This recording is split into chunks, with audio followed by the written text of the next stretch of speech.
2025 సంవత్సరాల క్రితమే యేసు ప్రభు నీ కొరకు వచ్చాడు. నీ స్థితి ఏదో ఈరోజు నీవు పడిపోయిన స్థితిని ప్రభువుకి అప్పగిస్తే ఆ స్థితి నుంచి విడిపించడానికి ప్రభు ఈరోజు ఆయన రెడీగానే ఉన్నాడు. కానీ నీకే ఒప్పుకోలు చేస్తున్న మనసు లేదు. ఎందుకని పాపం ఏలుబడి చేస్తూ ఉంటే నీ మీద ఆ పాపానికి నీవు దాసుడు అయిపోతానే ఉన్నావు. కానీ ఆ దాసత్వంలో నుంచి ఆ కట్టం నుంచి దోసుడు వైదొరడానికి నీకే ఇష్టం లేదు.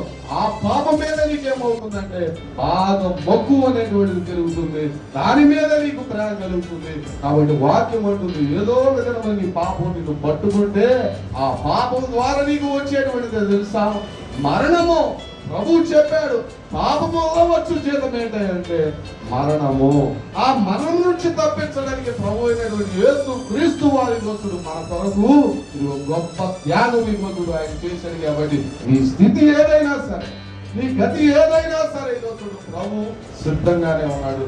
కాబట్టి లోబడు దేవుడి మాటకి నీ దౌర్భాగ్య స్థితిని, నీ దరిద్రమైనటువంటి జీవితాన్ని ప్రభు విడిపించి ఒక ఘనమైనటువంటి స్థితిని ప్రభు నీకు ఇవ్వడానికి ఆయన సిద్ధుడుగానే ఉన్నాడు.